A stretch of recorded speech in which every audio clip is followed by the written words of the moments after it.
స్వాతంత్రం వచ్చినప్పటి నుంచి ఇప్పటి వరకు మన దేశంలో చాలా మార్పులు జరిగాయి. వాటికి ముఖ్యంగా ఎన్నో కొత్త రాష్ట్రాలు ఏర్పడ్డాయి. అలా ఏర్పడడానికి వీలు కల్పించేదే ఈ ఆర్టికల్ 3. ఈ ఆర్టికల్ 3 ఏముంటుందంటే, parliament may by law form a new state by separation of territory from any state or by uniting two or more states or part of states or by uniting any territory to a part of any state. అంటే ఈ article 3 అనేది parliament కి కొత్త రాష్ట్రాలని ఏర్పాటు చేసే అధికారం ఇస్తుంది.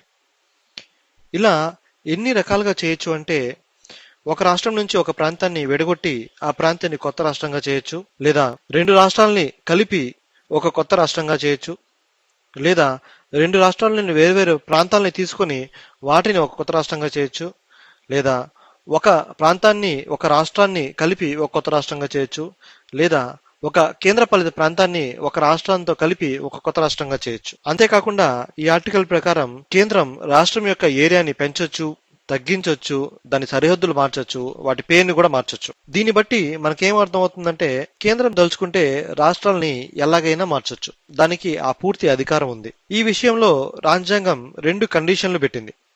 మొదటిది, ఇలా రాష్ట్రాల సరిహద్దులు గాని, పేర్లు గాని, వాటి ఏరియాని గాని మార్చాల్సి వస్తే ఆ బిల్లుని పార్లమెంట్ లో ప్రవేశపెట్టే ముందు రాష్ట్రపతి అనుమతి తప్పకుండా తీసుకోవాలి. రెండవది, ఆ బిల్లుకి అనుమతించే ముందు రాష్ట్రపతి గారు సంబంధిత రాష్ట్రాలకి వాటి అభిప్రాయం తెలియజేయడం కోసం ఆ బిల్లుని పంపించాలి. ఇక్కడ గమనించాల్సిన విషయం ఏంటంటే, రాజ్యాంగంలో ఎక్కడ ఆ రాష్ట్రాలు ఎంత సమయం లోపల తన అభిప్రాయాన్ని తెలియచేయాలి అన్న నిబంధన లేదు. కేవలం రాష్ట్రపతి తను తెలిపిన గడువు లోపల ఇవ్వమని చెప్పొచ్చు. ఒకవేళ ఎగ్జామ్లో ఎంత సమయంలో ఇవ్వాలి అని చెప్తే దానికి ఎలాంటి సమయం ఇవ్వలేదు అని మనం రాయాలి. దాని మీద ఒక క్వశ్చన్ చూస్తే, ఆర్టికల్ 3 ప్రకారం రాష్ట్రపతి పంపిన బిల్లుకు రాష్ట్ర శాసనసభ ఎన్ని దినముల్లో అభిప్రాయాలను తెలియజేయాల్సి ఉంటుంది. మొదటిది 14 దినాలు, 2 21 దినాలు, 3 రాష్ట్ర శాసనసభ కోరినంత కాలం, 4 రాష్ట్రపతి నిర్దేశించిన సమయం. దీనికి ఆన్సర్ని మీరు కమెంట్లో తెలియజేయండి. కావాలంటే రాష్ట్రపతి గారు ఈ సమయాన్ని పొడిగించవచ్చు కూడా. ఈ రాష్ట్రాలు తెలిపిన అభిప్రాయాన్ని రాష్ట్రపతి గారు ఖచ్చితంగా పాటించాల్సిన అవసరం లేదు. అది కేవలం తన అభిప్రాయం తెలుసుకోవడం మాత్రమే. ఈ సవరణ బిల్లుకి సంబంధించి ఆ బిల్లులో సవరణ చేసిన ప్రతిసారి రాష్ట్రాల యొక్క అభిప్రాయం కోసం పంపించాల్సిన అవసరం లేదు. ఒక్కసారి పంపిస్తే సరిపోతుంది. ఒకవేళ అది కేంద్రపాలిత ప్రాంతం అయితే దాని అనుమతి తీసుకునే అవసరం లేదు.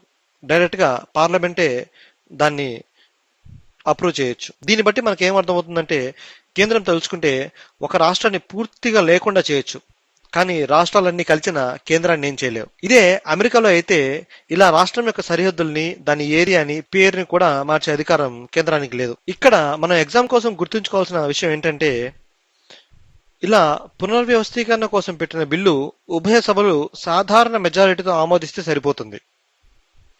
ఒకవేళ ఈ ఉభయ సభల్లో భిన్నాభిప్రాయాలు తలెత్తితే ఈ బిల్లు రద్దవుతుంది, అంతే తప్ప జాయింట్ సిట్టింగ్ అనేది ఉండదు. ఒకవేళ ఉభయ సభల్లో ఆమోదించిన బిల్లు రాష్ట్రపతి ఆమోదానికి పంపిస్తే దాన్ని రాష్ట్రపతి గారు తప్పకుండా ఆమోదించాలి. దాన్ని వీటోగా వెనక్కి పంపించడం కుదరదు. కానీ రాష్ట్రపతి గారు ఎన్ని రోజుల్లో ఆమోదించాలి అన్న నిబంధన రాజ్యాంగంలో ఎక్కడా పేర్కొనలేదు. కాబట్టి రాష్ట్రపతి గారికి దీనిపై పాకెట్ వీటో ఉపయోగించే హక్కు ఉంది. ఈ ఆర్టికల్ 3 ప్రకారం చేసిన చట్టాలను రాజ్యాంగ సవరణ కింద పరిగణించకూడదు. ఈ ఆర్టికల్ 3కి సంబంధించి ఒక ముఖ్యమైన సుప్రీంకోర్టు కేసు ఉంది. అదే బెరిబెరు యూనియన్.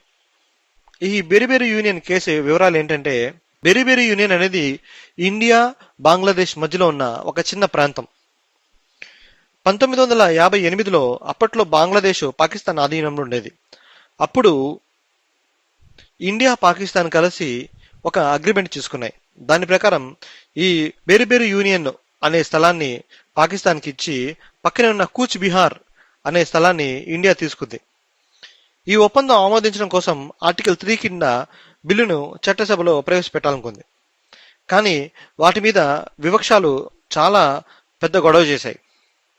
దానితో రాష్ట్రపతి గారు వీటి మీద న్యాయ సలహా కోసం సుప్రీంకోర్టుని సంప్రదించారు. అప్పుడు రాష్ట్రపతి గారు సుప్రీంకోర్టుకి 2 ప్రశ్నలు పంపించారు. అవేంటంటే, బెరుబెరు యూనియన్కి సంబంధించిన ఒప్పందాన్ని అమలు చేయడానికి ఏదైనా శాసనపరమైన చర్య అవసరమా? రెండవది, అలా అయితే ఆర్టికల్ 3 ప్రకారం పార్లమెంటు చట్టం సరిపోతుందా, లేక ఆర్టికల్ 368 ప్రకారం రాజ్యాంగ సవరణ అవసరమా, లేదా రెండు అవసరమా అని. దీనిపై ఎన్నో వాదనలు జరిగిన తర్వాత సుప్రీంకోర్టు ఏం చెప్పిందంటే, ఆర్టికల్ 3 ప్రకారం భారతదేశంలోని రాష్ట్రాలను ఎలాగైనా మార్చొచ్చు, కానీ ఒక ప్రదేశాన్ని భారతదేశం నుంచి బయటికి తీయడం కుదరదు. అంటే మనం ఆర్టికల్ 3 ఉపయోగించి రాష్ట్రాలను వెడగొట్టినా అవి ఇంకా భారతదేశంలోనే ఉంటాయి తప్ప భారతదేశం నుంచి బయటికి పోవు. కనుక ఈ ఆర్టికల్ 3ని ఉపయోగించి మన దేశంలో ఒక ప్రాంతాన్ని వేరే దేశానికి అప్పగించడం కుదరదు. దానికి ఖచ్చితంగా రాజ్యాంగ సవరణ చేయాల్సి ఉంటుంది. ఈ తీర్పును అనుసరించి 1960లో 9వ రాజ్యాంగ సవరణ చేసి ఈ బెరుబెరు యూనియన్ని అప్పటి పాకిస్తాన్కి అప్పగించడం జరిగింది. సో ఆర్టికల్ 3 అనేది ఎంత ముఖ్యమో మనం ఇప్పుడు చూసాం. తర్వాత వీడియోలో ఆర్టికల్ 4 గురించి తెలుసుకుందాం.